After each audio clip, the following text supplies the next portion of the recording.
addressing the rock throwers this morning. CNN rushing to the defense as though they're litigants representing the interests of the rock-throwing rabble attempting to tear a hole in the fence and enter the country illegally. They've got the media on their side. CNN is with them. However, if you're with Customs and Border Protection, the media's not with you. You're automatically the villain here. You're the bad guy. Chemical weapons being used, the news media is reporting. A Democrat senator, Brian Schatz from Hawaii, going to his Twitter account. He shouldn't have a Twitter account. Talking about violations of war crimes using chemical weapons. This is an elected Democrat, member of the United States Senate, and all this good stuff. Good morning, good morning. A lot of crazy people out there, aren't there? Yes, there certainly are. We are at 888-630-9625, 888-630-9625. Here's the telephone number. Lots of wonderful audio from our friends in the news media and the word of the year from dictionary.com and misinformation. And while that is Alexandria Ocasio-Cortez's nickname, and an award that she should be expected to win a little bit later on this year, Misinformation of 2018, Alexandria Ocasio-Cortez. It goes beyond that. It's a remarkable time to be alive and above ground and watching everything that's going on. Isn't it? There's a special election, a runoff race in Mississippi today, and a Republican is facing off against a Democrat. The Democrat will lose, Mike Espy, not because of his involvement with the modern-day slave trade, torture, systematic rape, supporting African dictators, not one but two, one in particular who is currently on trial at The Hague for crimes against humanity, and the Democrat running for the Senate in Mississippi today was his mouthpiece, his highly paid representative, $750,000 for 3 months of work, and then he lied about the money and misled, more misinformation from Mike Espy and his friends in the news media, who have failed to report on his connections to the now deposed African despot dictator who stole the presidency of the Ivory Coast and then engaged in widespread extrajudicial killing, that is the mass murder of his citizens, along with torture, systematic rape as a weapon of war, and of course, running a slave trade in the modern-day Ivory Coast. Mike Espy was his mouthpiece in 2011 during the Obama administration, and he was his mouthpiece to the Obama administration, and Mike Espy is the former Clinton administration back then for taking illegal gifts, a rap that he beat. And I tell you then, the news media just doesn't bring it up because they're your friends. News media are friends. It's good to be a Democrat. The corruption of our news media is comparable to the corruption of African dictators on trial for crimes against humanity at The Hague. Well, you know, in many ways, certainly in many ways. And with that, plenty of audio and plenty of data and information to get to on that and other important subjects. But the news media is all over this. And then there was also in Mississippi, nooses showed up outside of the State House, up in trees, with the election approaching. And the news media is deliberately, knowingly misrepresenting the story involving the nooses and the signs, which were placed there by Democrats, by lefties, and now the Democrats are using it as a get-out-the-vote side. And CNN is helping, because that's their job. They're an appendage, a dangling appendage of the Democratic Party, the news media is. And with that, millennials, perhaps you've heard of them. Millennials, there's a new poll out today, and it will not be widely reported on. But the story is being reported by at least one paper of Washington, D.C., and that is the Washington Examiner. Millennial poll. This is an extraordinary story. A poll of millennials, and you'll be surprised to learn that millennials don't like America. They think America is a terrible place. They've been raised by the left, weaned on the teeth of the left. Millennial poll, colon, I love their colon. America racist, in quotation marks, not rape, in quotation marks. And then my computer freeze. Obama better than Washington. This is just the headline of the story. And isn't it wonderful that the Democrats have the millennials by the throat, and they have convinced them of all kinds of falsehoods. This is a great example of misinformation, as a matter of fact. And the millennials, who have been raised in this era with these people, have been raised to believe that America is a terrible country, it's not a great country, that America is a racist country, that it's not great now, and that it's less likely to be great in the future. It's never been great in the past, it's not great now, and it is even less likely to be great in the future.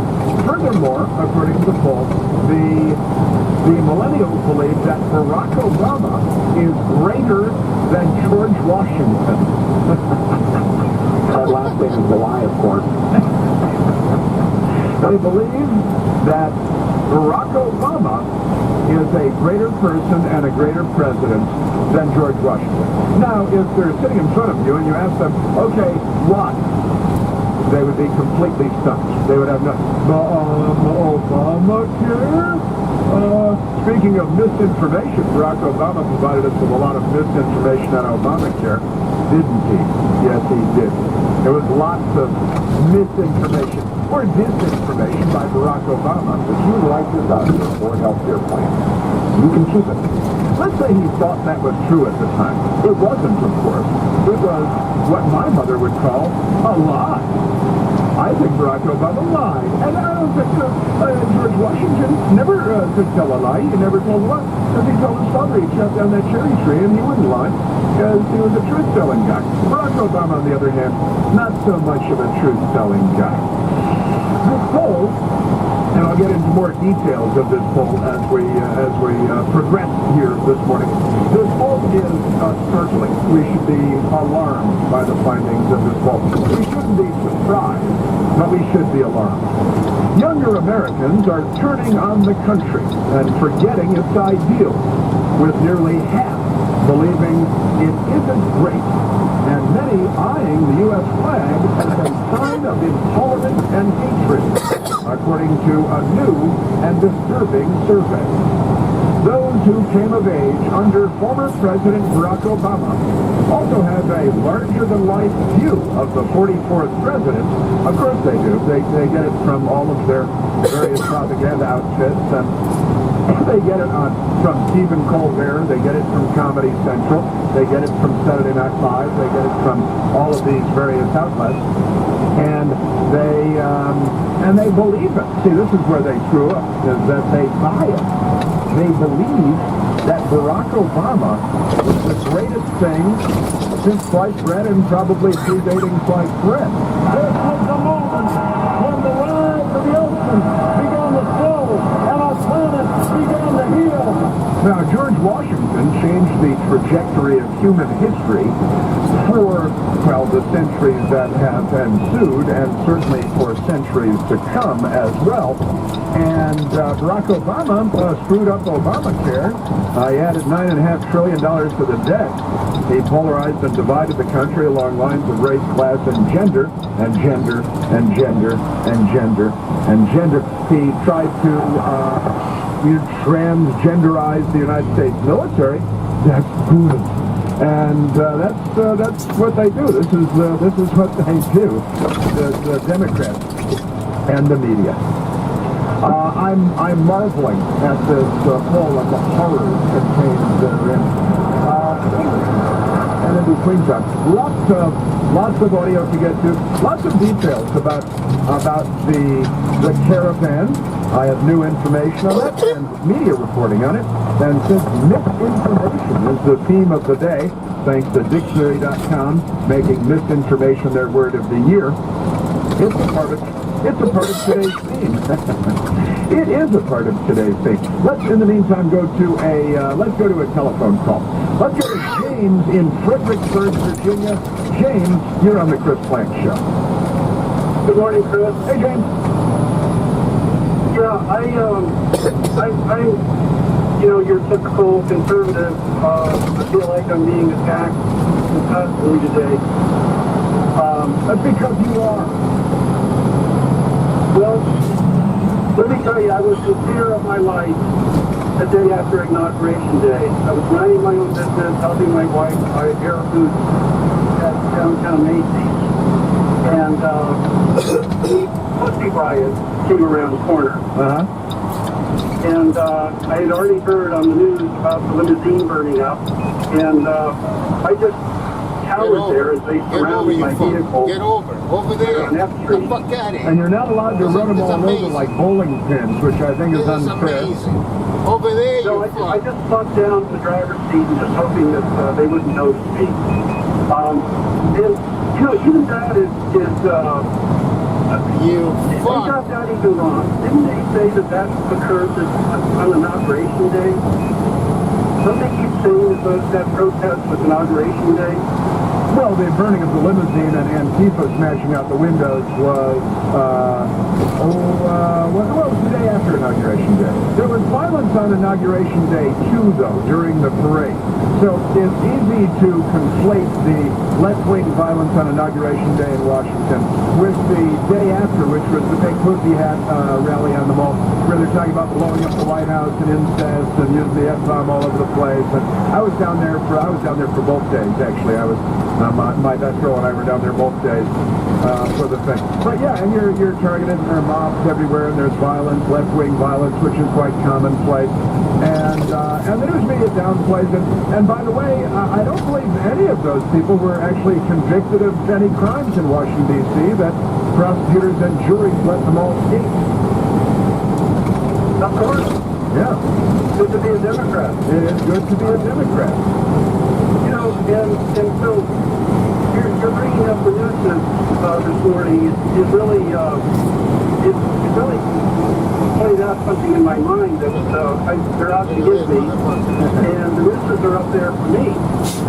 So there's a nuisance media. Well, I tell you what they're doing is some lefties went out in Mississippi and they made some nooses out of some pieces of rope, like 4-foot pieces of rope, and they went to the State House and they threw them up in trees, and they're just kind of thrown up there, hanging over a branch, limbs hanging over a branch, and then they put up signs which were semi-literate in several cases.